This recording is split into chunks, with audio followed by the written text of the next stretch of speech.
I'm Mason Marangella from Vertex Effects, and today I'm excited to bring you a product that's been in the works for over a decade. It's our buffer interface boxes, and I have two different forms of them. One is designed to mount inside of our Vertex Pedalboard systems, and the other is a standalone unit that's available to be mounted in any pedalboard system that you might have at this very moment.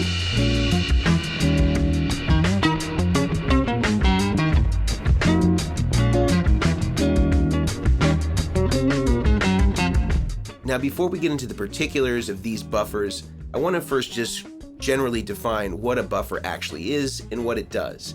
So a buffer is designed to take the high impedance guitar signals that are really sensitive to really anything that comes after them and convert that signal to a low impedance signal, which basically is a signal that is much less sensitive than what the guitar pickups would be putting out. Now, this is important because guitar pedals have all different sorts of impedances between them, and there are no standards. So what the buffer helps do is normalize the cabling and all of the signal that's running between the guitar and the amplifier to kind of create a baseline so that there isn't so much variability when pedals are coming on and off. And this particular buffer interface that we've designed has multiple different buffers that you can route in different locations depending on your exact rig, amplifier, guitar, and pedal selection. However, I think the one thing to be named about buffers is that they often have a bad reputation because of poor buffers that have already been in existence. A lot of people will say, well, I don't like the sound of buffer, it colors my tone in a way that I don't like, or it makes my tone sound really bright. And I have to say that most of the buffers that are out there actually do that. So I do feel that it's appropriate that people feel that buffers have undermined the sound that they have spent so much time to create. However, a well-built buffer has no color of its own. It literally is taking the exact same signal that's coming in on the guitar and just converting it to low impedance with no artifacts, no compression, no EQ changes whatsoever. What comes in is what goes out.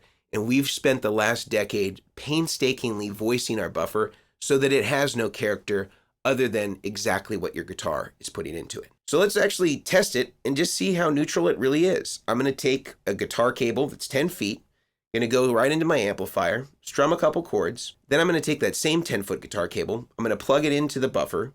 I'm going to run 100 feet of the same cable after the buffer and then go into the amplifier and see if there's any difference. So here's the 10-foot guitar cable straight into the amp, couple of G chords. Let's hear how it sounds.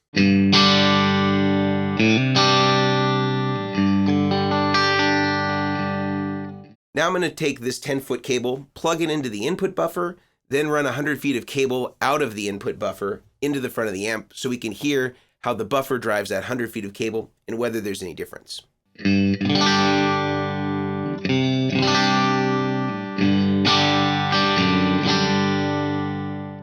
It sounds pretty dang close to me. Let's hear again the 10-foot cable.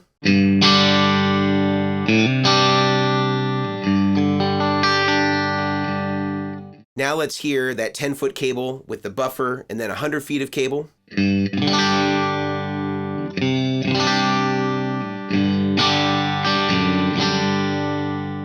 Really almost identical, not only in terms of the sound, but the response under my fingers doesn't change. I don't hear any compression. I don't hear any EQ change. And this is what a good buffer does. And a lot of us have come to generalize, based on bad buffers, that buffers somehow hurt the tone.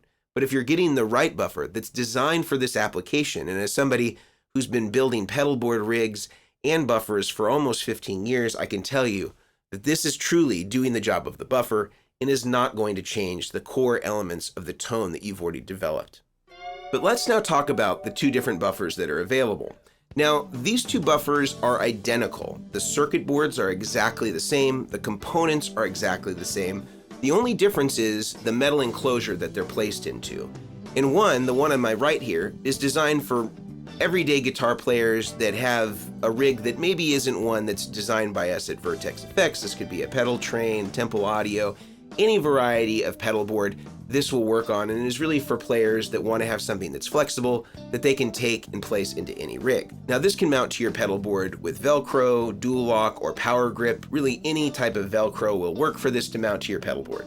The other one on my left, again, is the exact same buffer, but is designed explicitly for our Vertex pedalboard systems and mounts into your pedal board using the 3 machine screws that you can see on the front of the enclosure. Just for the sake of expediency, I'm just going to be holding up and using the standalone buffer as our exemplar today, even though both perform the exact same functions. So how many buffers are in this, you might ask? There are 4 total available buffers. We have 1 on the input, we have 1 on the effects return, and then we have 2 output buffers. So 4 in total that are available. Now you may be asking yourself, what if I have a fuzz or some sort of impedance sensitive device? We've thought of that. The send on the interface allows you to wire in a fuzz or any impedance sensitive device. So you can go guitar into the send, feed your impedance sensitive devices like old wahs, fuzzes, treble boosters, things of that nature, and then come back and catch the input buffer back on the guitar end and just plugging into that after you go through all of your impedance sensitive devices. The send is also a multi-jack that can be used for several different things because it is passive in TRS. This means that it could be used as a MIDI pass-through, converting 5-pin DIN to TRS MIDI and then TRS MIDI back to 5-pin DIN if you wanted to use it as a MIDI through. This can also be used, again, as we talked about, as a passive input if you have a fuzz or any sort of impedance sensitive pedals. And it can also be used to send a foot switch through. If you have an amplifier with a TRS or TS foot switch, you can use that to feed through the interface to reach a switcher or some other external foot switch that's going to be switching back at the amplifier end. Now equally, we have a buffered return that allows you to buffer the return going back to an effects loop. Ordinarily, most effects loops, even if they are buffered, it's only on the send. You still need a way to get that output and that cable back to the amplifier. So putting a buffer on the return just ensures that you're getting that low output impedance signal throughout the entire effects loop. Equally, we have 2 output buffers for the left and right outputs if you're running stereo or split output.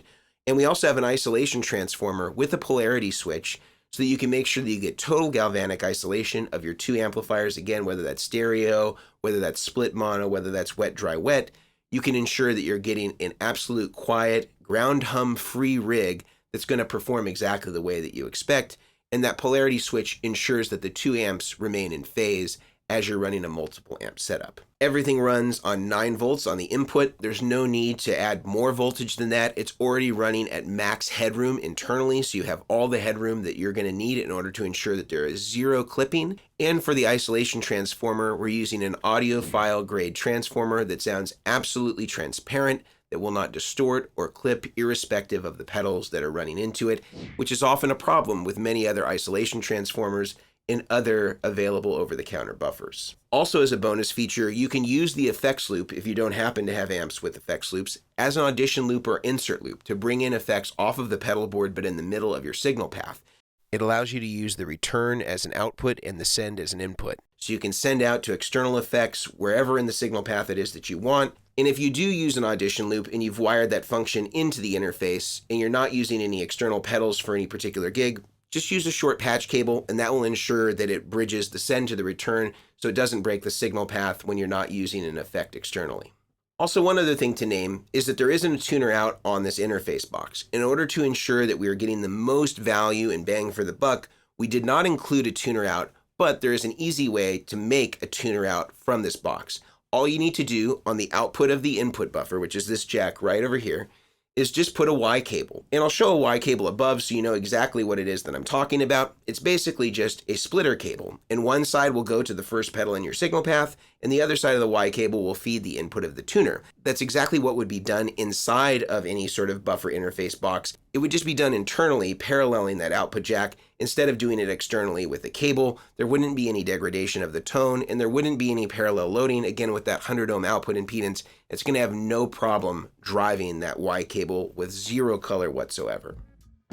So now that we have the technical specifications out of the way, I want to show you some of the most common ways that you might wire the Vertex Buffer Interface. Now, again, I'm showing you based on the standalone version. The module, again, will be the exact same buffer, exact same features, exact same jacks. Everything is exactly the same, but just for ease of understanding these visuals, we're going to keep with the standalone buffer as we go through these different wiring schemes. Now, if you're wondering other ways to wire in the buffer interface, or you forget about this video or don't know exactly where to locate them, we've got you covered on both the standalone and on the module-based version of the buffer interface. We have a QR code on the back that you can scan with your phone, and it will take you directly to our webpage where it has all the wiring diagrams already spelled out for you. I'm going to show you how to wire the interface for a mono system, stereo system, 4 cable method system, and a wet-dry-wet system. And these are just a few ways that you could wire the Vertex Buffer interfaces. And again, we'll have alternative diagrams linked in the description, and also you can always scan the QR code on the back of all the interfaces if you want to know all the different ways that we're aware of. And of course, we're going to be adding to this list as you start to submit new and different ways that maybe we hadn't even thought of ways to wire the buffer interface. First, let's start with mono. So as you see here in mono, we got the guitar coming into the guitar input on the interface box. That's where it's hitting the input buffer. Then it's feeding a tuner, then an overdrive, then a boost, then a chorus, and then it's feeding the time-based effects, delay, and reverb, and then it's going back into the input left, which is catching the output buffer, which is then feeding back to the amp. So you have an input buffer and an output buffer. Very simple, common setup here for mono. Now let's go to stereo. We can see the guitar is coming into the guitar input. It's getting buffered there with the input buffer. Then it's going to the tuner, then to an overdrive, then to a boost, then to the chorus. And then it's going to start the stereo section after it goes into the delay, stereo out of the delay, into the reverb, out stereo from the reverb, into input left and input right, which are feeding amps left and right. Both of those amps receiving an output buffer. And again, we have the polarity control to make sure that those two amps have the same polarity and that they are in phase with each other. And that right output has an isolated output. So we're making sure that the second amp has total galvanic isolation from the first amp so that there's no ground hum. Next, we have 4 cable methods. So you can see here, guitar is still coming into the guitar input. It's receiving the input buffer there, converting the signal to low impedance, hitting the tuner, the overdrive, the boost, the chorus, and then the chorus is feeding the input of the amp by going in left and then going out of the amp left into the amp input. Then amp send is going to feed into the send of the effects loop section of the interface. It's going to feed the delay and the reverb, which are all the time-based effects. And then out of the reverb, it's going to return back to the amp by going into the return jack and going out and receiving another output buffer there, which is then feeding the return of the effects loop return. Let's now look at a wet-dry-wet system. We have the guitar coming into the input buffer, receiving that first buffer, then feeding the tuner, then feeding the overdrive, then the boost, then the chorus. Chorus then goes in front of the amp by going into the input left and out of the amp left to feed the dry amplifier. So far, all these effects are in front of the dry. Then out of the dry amp, we have a line out box or a line out of just the dry amp itself that might be built in. And then that's feeding the effects send, which is then feeding all the time-based effects in stereo, the delay in stereo and reverb in stereo. And then output left of the reverb is going to hit the return of the effects loop section of the interface and feed the wet left amp.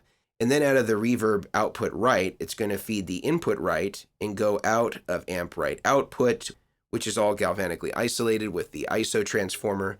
That's then going to feed the wet right amplifier. So this puts all of our dry effects and the chorus in front of the dry amplifier, and then puts all of our wet processing effects, hard pan left and right, into the 2 wet amplifiers, wet left and wet right, again with the dry in the center.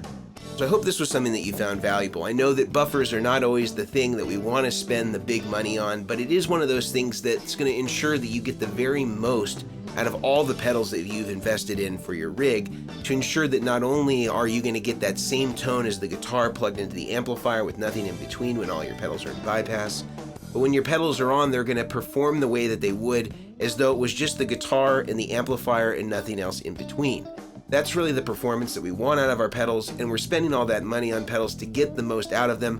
Why not make sure that you have a high quality buffered system for the input buffer and the output buffer to insulate the tone and ensure that you're getting reliable and consistent results day in and day out, whether that's in studio or on stage. So if you're interested in getting a Vertex buffer, I highly recommend that you check out our description. We have a list of all of our dealers that will be carrying this product. And if you have any questions about routing schemes or the functions of the product, please do put those in the comments below, and we'll be sure to answer those for you so that you know exactly how this is going to integrate and fit into your own rig. And if you enjoyed this video, I highly recommend that you like and you subscribe. This will make sure that you get updated every time new videos are released. And until next time, I'm Mason Marangella from Vertex Effects. See you later.